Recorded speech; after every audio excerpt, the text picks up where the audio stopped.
아, 다들 계신가요? 네, 요거는 이제 그 모바일넷 V3. 이게 지금 두현님은 이제 신임이잖아요. 그래가지고 이제 윤수님이 했던 모바일넷 V1이랑 모바일넷 V1을 내가 했던가? 어쨌든 제가 모바일넷 V2를 제 기억이 안 나는데 누가 했었죠? 어, 윤수님도 하셨고 상우님이 해주셨죠. 저번 주에. 네, 그렇죠. 그리고 이제 윤수님은 이제 요거를 이제 확장시켜서 SSD로 넘어갔고, 저 같은 경우는 V1이랑 V2, 네, V3 이렇게 이제 진행을 했던 기억이 납니다. 그래서 그 모델 중에 이제 버전이 계속 붙는 경우 있거든요. 뭐 대표적인 게 인캡션도 이제 V1 같은 경우는 이제 얘는 이제 구글 넷이고 V2는 사장됐고 V3랑 V4가 있고 뭐 욜로도 이제 V1부터 쭉 이제 지금 V10까지 나왔죠. 어 그래서 모델을 설계를 할 때 V1이 이제 개념, V2는 개념 심화, V3는 포트 최적화, V4는 이거는 이제 진짜 산업계에서 쓸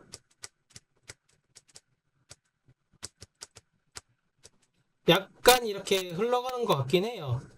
이게 모바일넷에서 특히 그런 것 같긴 한데 제가 모바일넷 V3를 리뷰를 하면서 느낀 거는 뭐냐면은 어 제가 이제 경량 모델 API 막 이렇게 막 SSD까지 다 붙여가지고 막 이렇게 신나게 해버리면 한 달 이제 날아갈 것 같긴 하더라고요. 그래서 저는 V3까지만 하고 V4는 요거는 안 할 것 같습니다. V4까지 했다가는 이 모바일넷 시리즈만 한 달 넘게 걸릴 것 같아가지고 어쨌든 V3까지만 해도 좀 의미 있는 것 같긴 해요. V4는 또 어떻게 흘러가는지 모르지만은 네. 아 그리고 그 토시 비전이었나?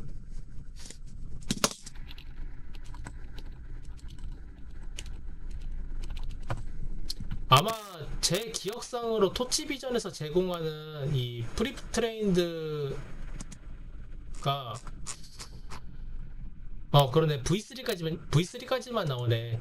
V4는 어차피 그 프리 트레인드가 지원이 안 된, 그러니까 사전 훈련된 레이어 파라미터가 지원이 안 된다는 건 사실 이제 쓰기가 어렵거든요. 왜냐면 이미지넷으로 학습을 시켜야 되니까 이미지넷 학습시키는데 뭐 며칠, 뭐 일주일 정도 걸리잖아요. 그러니까 V3까지만 하는 게 적당할 것 같습니다. 네, 어쨌든 V3 이제 설명을 하자면은 V2를 코드적으로 좀 더 최적화시킨 모델이다 라고 보시면 될 것 같아요. 어떻게 개선했냐, NAS라고 뉴럴 아키텍처 서치라는 거 도입을 했고요. 그 다음에 경량화 모델에 더 적합한 액티베이션 펑션이 하드 스위치 활성화 함수 도입을 했고, 그 다음에 그 스퀴즈 앤 익스텐션 SENS의 핵심 설계 모듈에 SE 블럭을 도입을 시켰다. 이건 이제 어텐션을 도입을 했다. 이렇게 보시면 될 것 같고, 마지막으로 이 그 위드스 파라미터랑 레졸루션 파라미터로 버전을 이제 파생 모델을 만들었는데, 거기에 하나 더 추가를 해가지고 라지 버전용 모바일넷 V3랑 스몰 버전용 모바일넷 V3를 크게 대분류로 두 개를 나눠가지고 적용을 했다라고 보시면 될 것 같습니다. 그래가지고 이 모바일넷 V3 라지 버전 같은 경우는 모바일넷 V2의 위드스 멀티플라이어랑 레졸루션 멀티플라이어가 1, 224인 경우랑 매칭이 되고요. 모바일넷 V3 스몰 같은 경우는 이게 제 기억상으로는 0.75랑 190이었나? 그렇게 한 칸 한 칸씩 떨어졌을 때랑 매칭이 되는 것 같더라고요. 어쨌든 모바일 랩 V2 대비 20% 정도 연산 복잡도 최적화가 이뤄졌고, 그리고 만약에 동일한 연산 복잡도 조건에서는 모바일 랩 V2 대비 3에서 6% 정도의 애큐리시 퍼포먼스가 향상이 된 게 모바일 랩 V3다. 이렇게 보시면 될 것 같습니다. 그럼 모바일 랩 V3의 개선 방법론이 크게 3개잖아요. 요 파생 모델은 이제 TMI니까 넘어가고, 요 3가지 중에서 첫 번째 어떻게 개선했냐, NAS라는 걸 도입을 했는데, 요건 이제 그 오토 머신러닝이라고, 그 모델을 설계를 할 때 머신러닝을 썼다, 이렇게 보시면 될 것 같아요. 그래서 예를 들어서 사람이 그동안 모델을 설계를 할 때 다 수작업으로 레이어 어떻게 쌓을지, 그 다음에 레이어 안에 그 이제 뭐 인풋 채널, 아웃풋 채널, 그 다음에 그 채널 결정한 다음에는 얘 뭐 스트라이드랑 패딩 어떻게 할지 그거 정한 다음에, 그 다음에 액티베이션 펑션 활성 함수 렐루 쓸지 뭐 리키렐루 쓸지, 그런 걸 다 이제 다 사람이 수작업으로 작업을 했는데, 그거를 오토ML 중에 그 뉴럴 아키텍처 서치라는 방법론이 있대요. 그 방법론으로 돌려가지고 요렇게 이제 사람이 설계를 한 비효율적인 레이어를 개선을 했다. 그게 오토ML의 NAS, 요렇게 보시면 될 것 같습니다. 그리고 이 오토ML은 구글이나 뭐 다른 이제 그 뭐 H2.AI 뭐 그다음에 애저 오토ML 같이 통상적으로 그 플랫폼으로 이제 서비스를 제공을 해줘요. 그래서 그 서비스를 이용을 해가지고 요 레이어에 대한 최적화가 일어났다 라고 보시면 될 것 같습니다. 물론 이제 이 NAS도 이제 로우 레벨로 코딩을 해가지고 구현을 할 수 있지만은 그렇게는 잘 안 하는 것 같고, 그냥 구글 오토ML이나 뭐 여러 가지 이 오토ML 플랫폼이 있으니까 여기다 돈 내가지고 쓰는 게 일반적이다 라고 보시면 될 것 같습니다. 어떻게 여기까지 이해가 되셨을까요?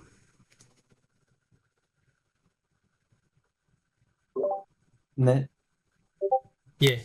그런 식으로 이제는 이제 모델 설계하는 것도 이제 AI가 레이어도 설계를 해준다, 이렇게 보시면 될 것 같아요. 그리고 액티베이션 펑션이 그동안은 이제 모바일 넷 V1이나 V2 같은 경우는 렐루6를 많이 썼잖아요. 그 요거 여기 이제 여기가 3에서 3이었나? 6에서 이제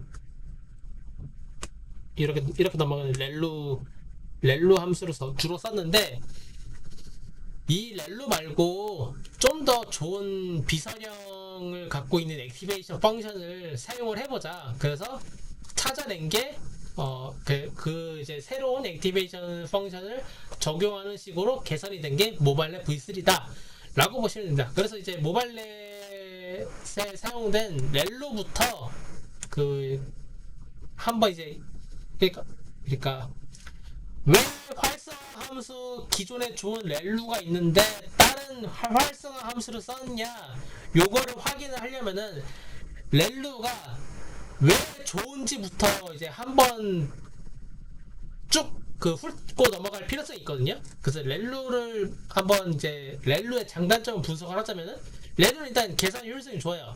왜냐, 음수일 때는 다 영어로 떨구고 양수일 때는 그 이제 그래 일정한 그 A는 1인 걸로 이제 그냥 계산이 되잖아요. 뭐 시그모이드 같은 경우는 뭐 딱 봐도 이제 익스포넨셜 들어가고 하면 이제 이거 사실 그 컴퓨터가 코딩하기에는 조금 난이도가 높거든요. 그 다음에 이제 베니싱 그라디언트 이제 기울기 소실 문제도 이 보라색이 이 시그모이드에 대한 그 미분한 도함수잖아요. 그래서 이게 이제 6만 넘어가도 이제 기울기가 거의 0으로 떨어지니까 여기 부분에서 이제 기울기 소실 베니싱 그라디언트 문제가 발생하고 하이퍼보릭 탄젠트도 동일하게 발생을 하죠. 요런 문제가 있는데 액티베이 그 렐로 같은 경우는 이제 이게 미분 때려도 여기는 그냥 다 1로 이 음수일 땐 0, 양수일 때 1로 이제 딱 고정이 돼 버리니까 얘 같은 렐로는 그 베니싱 그라디언트 문제에서도 조금 자유로운 부분이 있죠. 그래서 렐루가 계산 효율성이 좋다. 그 다음에 그 베니싱 그라디언트 문제로부터 자유롭다 라는 장점이 있어요. 그 다음에 또 하나의 장점으로 과적 방지랑 정교화 효과가 있는데, 이게 렐로가 동작하는 그 과정을 살펴보면은 드랍아웃 하는 기법이랑 유사한 효과를 기대할 수가 있어요. 드랍아웃이 일정한 뉴런을 이제 비활성화, 그 랜덤하게 비활성화하는 효과를 갖고 있잖아요. 근데 렐로도 음수가 되는 거는 다 0으로 때린다는 게 이것이 따지고 보면 뉴런을 비활성화 시키는 거랑 똑같다라고 볼 수가 있는 거거든요. 이게 어떻게 보면은 L1 레귤레이션, L2 레귤레이션 하는 거랑 똑같다, 이렇게 보시면 될 것 같아요. 그러니까 뉴런을 비활성화 하는데 하나는 이제 랜덤으로, 이거는 이제 드랍아웃인 거고, 어떤 수식으로, 이거는 이제 L1, L2 레귤레이 정교화, 그 다음에 3번 렐로도 이 뉴런을 비활성화하는 그 성과를 낼 수 있다, 이렇게 보시면 될 것 같습니다. 그래서 렐로가 그 드랍아웃을, 그러니까 뉴런을 비활성화 시키는 방법은 뭐냐면은 이 데이터 클라우드라고 그 임베딩 뭐라고 해야 되지? 그 임베딩 스페이스를 하나 만들잖아요. 그러면 그 임베딩 스페이스에 뭐 점이 점이 그 임베딩 스페이스가 있으면은 여기에 인텐트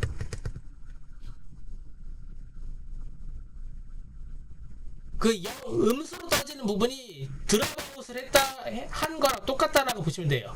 예. 그러니까 그 데이터 클라우드라고 그 이제 제가 이제 뭐였지? 어디였지?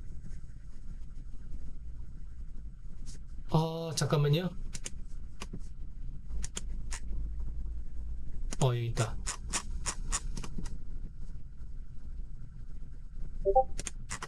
요거. 여기에서 Z축이 음수로 떨어지는 부분은 이제 뉴런이 비활성화되는 부분이라 보시면 돼요. 이 인텐트 벡터가 모여있고, 이 인텐트 벡터가 모여있는 인텐트 스페이스가 또 모여있는 하나의 전체적인 거가 데이터 클라우드라 보면은, 지금 이거 데이터 클라우드 이제 되게 간단하게 2차원으로 표현하는 건데, 그 데이터 클라우드가 양수 지역에 찍혀있는 존이 있을 거고, 음수 지역에 찍혀있는 존이 있을 거 아니에요. 이 음수 지역에 찍혀있는 존은 렐로를 통과하면 다 없어져 버리는 거예요. 그게 곧 뉴런이 비활성화되는 지역에 해당되는 데이터고, 이거를 데드 렐로라고 부릅니다. 이 데드 렐로가 이 드랍아웃을 이제 적용을 하면 통상적으로 0.2에서 0.5로 적용을 하잖아요. 근데 렐로가 이 데드 렐로는 효과가 발생을 하면서 통상적으로 10에서 20%에 해당되는 데이터가 드랍아웃으로 진행이 된다, 이렇게 보시면 될 것 같아요. 그래서 그냥 간단하게 렐로를 적용했다, 이거는 드랍아웃을 0.1에서 0.2로 적용한 거랑 똑같은 결과를 낼 수 있다, 이렇게 보시면 될 것 같습니다. 하지만 여기서 모바일넷의 이 저차원 차원을 축소를 하고, 그 다음에 이제 여기서 이제 액티베이션 펑션 적용해가지고 활성화시킨 다음에 했던 이 저차원에서 차원이 이제 저차원에서 왜곡이 많이 발생하는 문제랑 부각이 겹쳐져가지고, 그러니까 시너지가 발생을 해서 되게 안 좋은 사건이 발생을 하는 거죠. 어떤 뜻이냐면은 이 인텐트 그 데이터 클라우드가 있을 거 아니에요. 이 데이터 클라우드가 저차원으로 인베딩 되게 되면은 어쨌든 확률이니까 이 인텐트 스페이스가 음수 지역으로 투영되는 확률이 증가할 거 아니에요. 그러니까 예를 들어서 그 3차원일 때 어떤 데이터 클라우드가 있어요. 이거를 2차원으로 떨구게 되면은 얘가 어쨌든 인베딩 될 거 아니에요. 그 인베딩 될 때 운이 나쁘게 그냥 이렇게 떨어지게 된 거예요. 그 다음에 렐루 펑션을 통과시키게 되면은 여기 밑에 있는 라인은 다 삭제가 되겠죠. 그냥 생 그 원본 차원일 때는 Z축이니까 딱 이 부분만 이렇게 해서 렐루 펑션 통과해서 삭제가 된다면은 저 차원으로 인베딩 되게 되면은 이 음수 지역으로 인베딩 되는 인텐트 벡터가 늘어나게 돼서 그것이 렐루 펑션 통과하니까 비활성화 돼버리니까 데드렐루로 들어가는 게 더 많아지는 거겠죠. 그게 이 차원 변환이 저차원일 때 정보 손실이랑 왜곡이 많이 발생하는 거다. 요렇게 보시면 되는 겁니다. 어떻게 여기까지 이해가 되셨을까요? 그래서 이제 저차원으로 되면은 이 데이터 클라우드가 아래로 떨어지는 현상이 발생을 하는 거죠. 예, 윤수님이 말씀하시는 거랑 어느 정도 좀 일맥상통한다. 이렇게 보시면 될 것 같아요. 이 문제가 발생을 하니까 제가 그 이전에 아니 그 어쨌든 저차원으로 떨어지는 거 그냥 리키렐로 쓰면 안 돼? 라고 해서 이 음수 구간에서 진행되는 정보 보정하는 거 이 억지로 제가 이 리킬렐로 써가지고 어떻게 보정하려고 했지만 이거 결국 실패했잖아요. 근데 이 모바일 랩 V3를 개발하는 개발진들도 어떻게든 이 액티베이션 펑션의 데드렐루 문제를 해결하고 싶었던 거예요. 그래서 적용을 한 게 렐루 펑션을 개선한 또 다른 액티베이션 펑션들을 탐구를 해서 적용을 했습니다. 그게 실루, 이제 실루는 이제 스위시라고 불러요. 갤루, 미시, 나도 이제 또 다른 파생되는 액티베이션 펑션들이 있습니다. 그래서 그 액티베이션 펑션들 그림을 보면은 리키렐루 같은 경우는 이제 음수지역에다가 살짝 가중치, 그러니까 네이티브 슬로프라는 이제 값을 곱한 거고, 실루는 살짝 이렇게 시그모이드를 적용을 시켰다라고 보시면 될 것 같고, 갤루는 이게 뭐 어렵게 하지만 실루보다는 이제 뭐 여기 살짝 음수 있죠? 요 부분 있고, 미시도 똑같아요. 어쨌든 음수 지역에서 살짝 그 0으로 떨어지는 뭐 어떤 참 이렇게 어떻게 그 계산을 하려고 여러 가지 이제 파생되는 그 렐루 펑션의 파생되는 그 액티베이션 펑션이 만들어졌다 라고 보시면 됩니다. 그래서 실루랑 갤루랑 미시라 보면은 거의 그 그래프가 비슷비슷해요. 비슷비슷한데 모바일 랩 V3는 실루, 스위시 계열의 활성화 함수를 사용했습니다. 왜냐? 실루를 개발한 개발진들이 구글 브레인이고, 이 구글 브레인 팀원이 모바일 랩 V3 개발에 참여를 했어요. 그래서 액티베이션 펑션을 갤루도 있고 미시도 있지만은 실루를 썼습니다. 동양 사람이니까 이제 동양 사람이 개발한 액티베이션 펑션을 쓴 게 모바일 랩 V3의 그 액티베이션 펑션이라 보시면 됩니다. 근데 실루를 바로 곧바로 쓴 게 아니고 하드 스위치라고 해가지고 H 실루거든요. 그래서 보면은 살짝 그 렐루 6처럼 이 실루라는 액티베이션 펑션도 그 비선형성이 많다 보니까, 이 비선형성이 많다는 거는 연산 코스트가 높다는 거거든요. 그래서 그거를 살짝 경량화시킨 함수인 하드 스위시라는 함수를 썼다 라고 보시면 될 것 같습니다. 그래서 하드 스위시에 대한 함수는 0, x, 그 다음에 x 3부터 6까지는 요 구간만 그 실루라고 보시면 될 것 같습니다. 그래서 하드 스위시라는 액티베이션 펑션을 모바일 랩 V3에 적용을 했는데, 이때 적용을 할 때 어떻게 적용했냐면은 어떤 블럭에는 하드 스위치를 썼고요. 어떤 블럭에는 렐루를 썼어요. 그 약간 혼용을 해가지고 그 액티베이션 펑션을 적용을 했다라고 보시면 됩니다. 어떻게 여기까지 이해가 되셨을까요?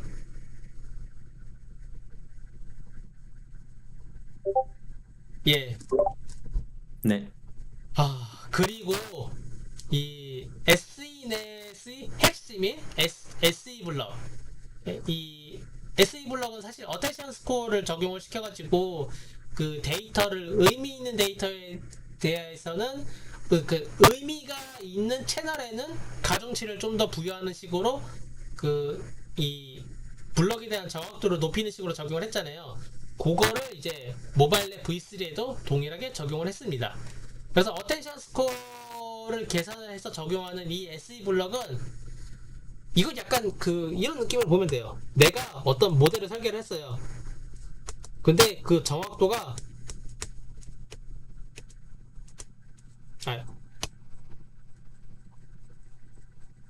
그러니까 내가 어떤 모델을 설계를 했는데 이것에 대한 에큐리시가 좀 마음에 안 들어요. 마음에 안 든다는 게 2% 부족한 느낌이야. 그러면은 그냥 SE 블럭 넣으면 돼요. 그러면은 이 부족한 2%가 채워진다. 요렇게 보시면 됩니다. 거의 치트키예요, 이거 SE 블럭은.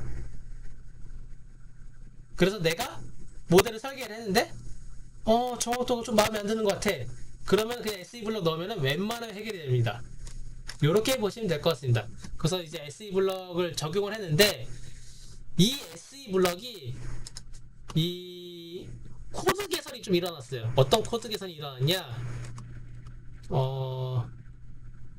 제가 옛날에 그 SE 블럭도 이제 소개를 했거든요. 어디였지? 이 SE 블럭의 코드를 보면은 여기 이제 여기 부분 그 익스텐션 패스만 보면 되거든요.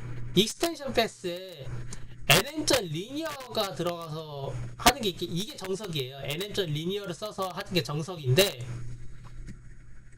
모바일 랩 V3의 SE 블럭은 이 리니어를 안 쓰고 nm.conv2d를 썼습니다. 그 다음에 여기 원래 포워드 할 때 이제 뭐 스퀴즈 하는 거 해야 되거든요. 근데 이거 스퀴즈 안 하고 그냥 바로 그 뒤에 있는 채널이 1 곱하기 1 이렇게 들어갔는데 그냥 이거 때려가지고 해버렸거든요.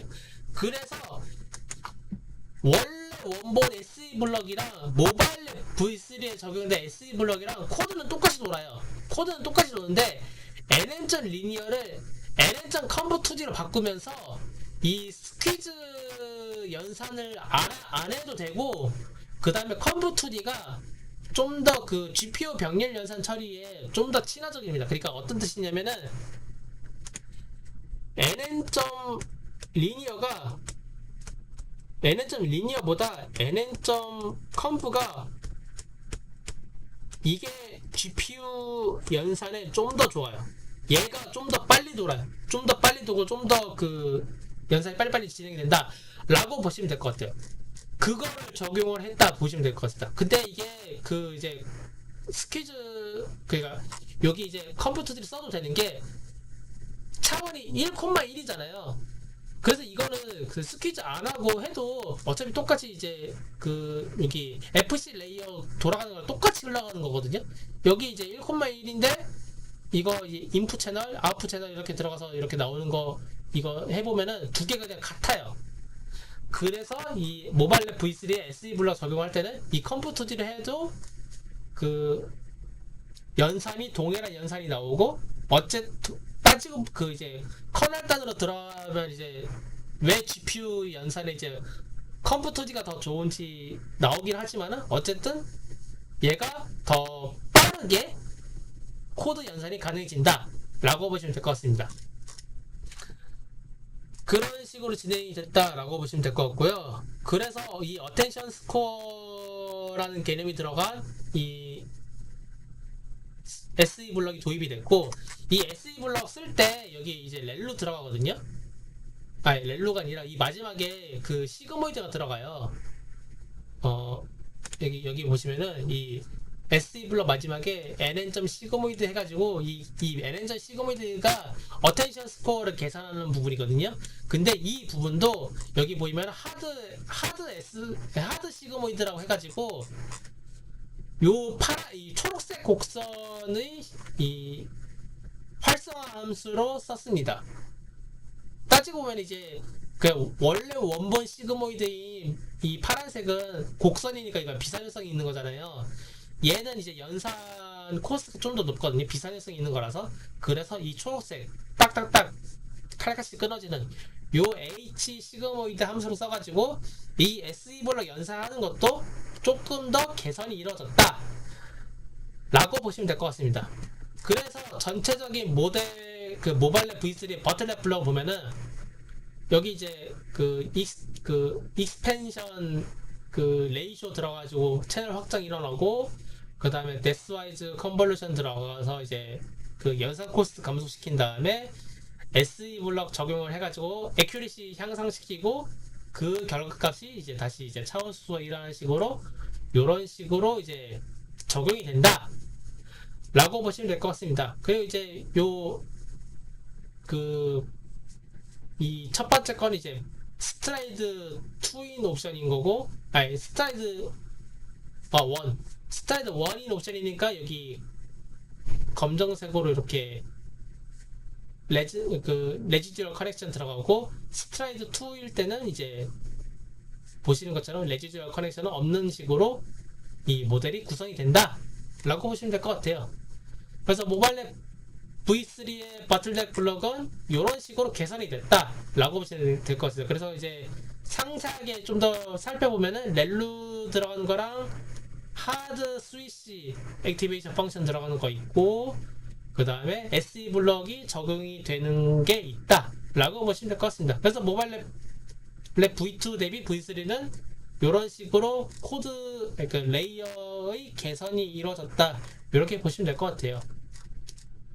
그리고 라지랑 스몰 아키텍처로 그 라지랑 스몰의 두 개의 파생 모델이 발생을 했는데, 요것도 되게 복잡하게 좀 설계가 되어 있어요. 그리고 이제 그 논문에서도 이제 표현을 할 때 익스펜션 사이즈로 표현을 했는데, 요것도 이제 보면은 되게 알아보기 힘들거든요. 그래서 모바일랩 V2의 요 이제 채널 확장 기술을 써가지고 이제 제대로 아키텍처를 표현을 했고요. 얘 같은 경우는 커널이 3곱하기3 커널이 적용되는 경우가 있고 5곱하기5 커널이 적용되는 경우가 있어요. 그 상황에 따라서 다르고, 그 다음에 익스펜션 레이쇼도 어떨 때는 뭐 3, 어떨 때는 4, 어떨 때는 2.5, 뭐 어떨 때는 3분의 11 이런 식으로 이제 되게 복잡한 그 익스펜션 레이쇼가 적용이 되기도 합니다.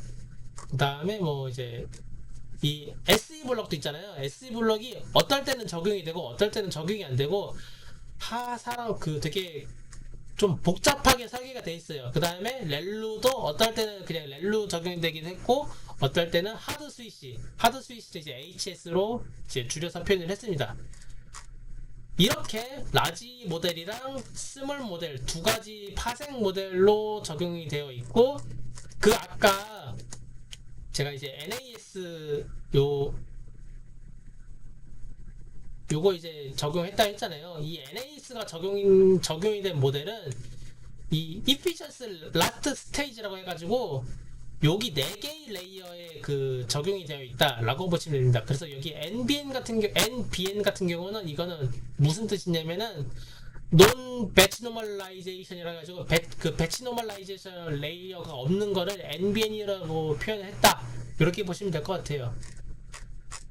그래서 코드가 그러니까 이 모델의 구조가 되게 복잡해가지고 아예 그냥 이 세팅 값을 이런 식으로 이게 리스트 형식으로 요거 맞춰가지고 가져와서 쓰는 게 맞는 것 같더라고요. 그래서 보면은 그 피처 익스트랙트에 해당되는 레이어 세팅 값들 이렇게 리스트로 저장을 했고요. 그 다음에 이 피처트 라스트 스테이지, 여기가 따지고 보면 클래시피파이어거든요. 이 클래시피파이어에 해당되는 그 레이어 세팅 값도 이렇게 제가 따로 설계를 해서 넣어놨습니다. 그래서 이 두 개의 리스트를 불러와 가지고 그 모바일랩 V3를 이제 객체화를 하고요. 그 모바일랩 V3 같은 경우는 베이직 컨볼루션 같은 경우는 이제 레이어 이제 컴퓨터지라 배치 노멀라이제이션, 그 다음에 액티베이션 펑션 같은 경우는 이제 아예 없는 경우도 있고, 그 다음에 그 렐로 적용되는 거랑 렐로6, 그 다음에 하드 스위치 적용되는 거 그 조건별로 그 케이스문이죠. 따지고 보면 케이스문으로 설계를 해가지고 이 베이직 컴브 블럭 설계를 하고요. 이 베이직 컴브 블럭이랑 또 다른 이제 기본 블럭이죠. HD 블럭은 이런 식으로 이제 스퀴즈 패스, 익스텐션 패스, 익스텐션 패스에는 아까 말씀드렸다시피 그 코드 최적화를 시키기 위해서 컴브2D 적용을 했고, 그 다음에 리캘리브레이션, 여기가 이제 어텐션 스코어로 곱하는 부분이죠. 그런 식으로 SE 블럭 설계를 하고, 모바일랩 V3 바틀렉 블럭 같은 경우는 이제 히든 디멘전 들어가면서 이제 히든 디멘전에 이제 익스펜드 레이쇼 얼마로 확장할지, 이 확장 개수가 여기에 있는 이 t 값, 뭐 어떨 때는 1, 어떨 때는 4, 어떨 때는 뭐 2.5, 2.3 들어가는 거고요. 그런 식으로 이제 적용을 하면서 또 이제 이 바틀렉 블럭도 어떨 때는 SE 블럭이 적용되는 경우가 있고 어떨 때는 적용이 되지 않는 경우가 있습니다. 그래서 그거에 따라서 이제 if은 돌아가고, 그 다음에 여기는 이제 익스펜션 블럭, 여기는 이제 그 뎁스와이즈 컴브 블럭, 여기는 이제 이 확장된 차원을 이제 축소시키는 블럭, 이렇게 보시면 될 것 같아요.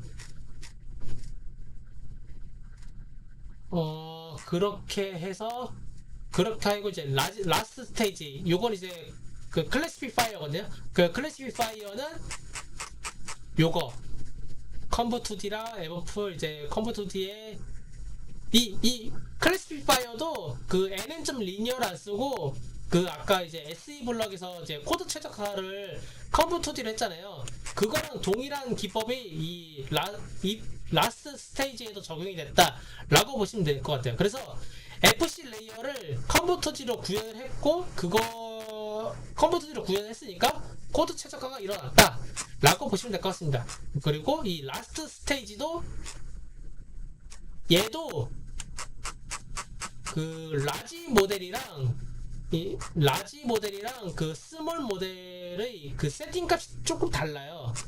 그래서 라지 모델도, 그러니까 라스트 스테이지도 이제 종류별로 그 코드가 동작하게끔 이제 제너럴하게 동작하게 클래스 설계를 했다라고 보시면 될 것 같습니다. 그래서 모바일랩 V3에서는 이제 그 피처 익스트랙트의 세팅값,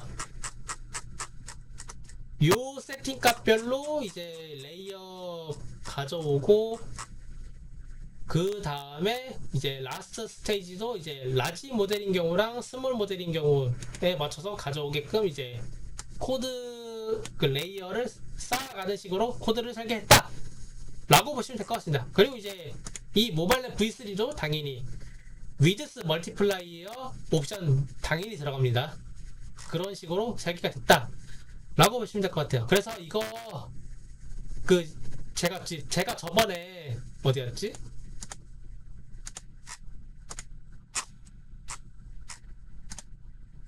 이 모바일랩 V2 할 때 막 이렇게 이제 그 위드스 멀티플라이어랑 레졸루션 멀티플라이어 조건별로 이렇게 했잖아요. 이거 조건만 20개고 그리고 모델 3개니까 총 60개 조건으로 이제 실험했잖아요. 얘를 모바일랩 V3까지 하는 거는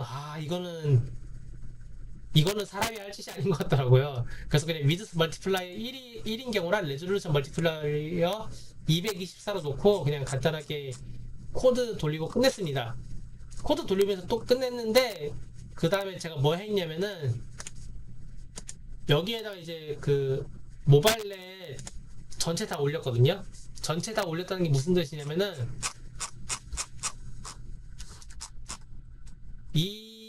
이 파이썬 파일 쓰면은 모바일넷 V3, 모바일넷 V2, 그다음 모바일넷 V1까지 그냥 한 번에 다 그 인스턴스 할 수 있도록 그 모델 파이터치로 다 코드 구현했다 라고 보시면 될 것 같아요. 그래서 사용하는 방법은 이 파이썬 파일 다운로드 해가지고 여기 모바일넷 V1, V2, V3 그 다음에 V3랑 V2는 이제 세팅값 필요하거든요.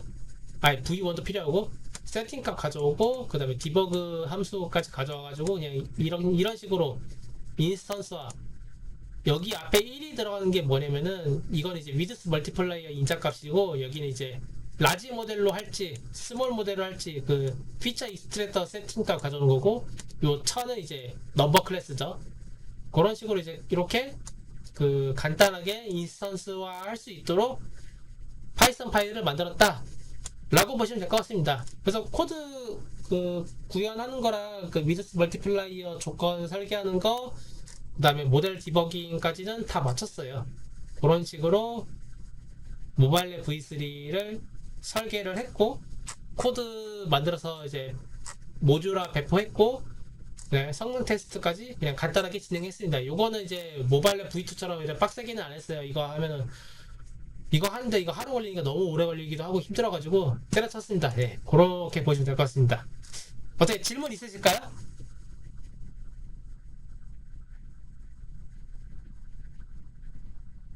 저는 없습니다. 예, 그런 식으로 저는 이제 모바일넷 V1, V2, V3까지 진행을 했고, 아마 모바일넷 V3로 그 SSD 복습은 할 것 같긴 한데, 언제 할 수 있을지는 잘 모르겠어요. 왜냐면 이제 NLP도 이제 여기 다음부터는 그 시퀀스 투 시퀀스랑 그 뭐였지? 그 개체명 분석이라고 있거든요. 그거 해야 돼가지고 어떻게 해야 될지 모르겠어요. 아무튼 모바일넷 V3는 모델 그냥 백본 모델이죠. 백본 모델에 대한 이 학습은 이 V3까지 진행하는 걸로 했다라고 보시면 될 것 같습니다. 네.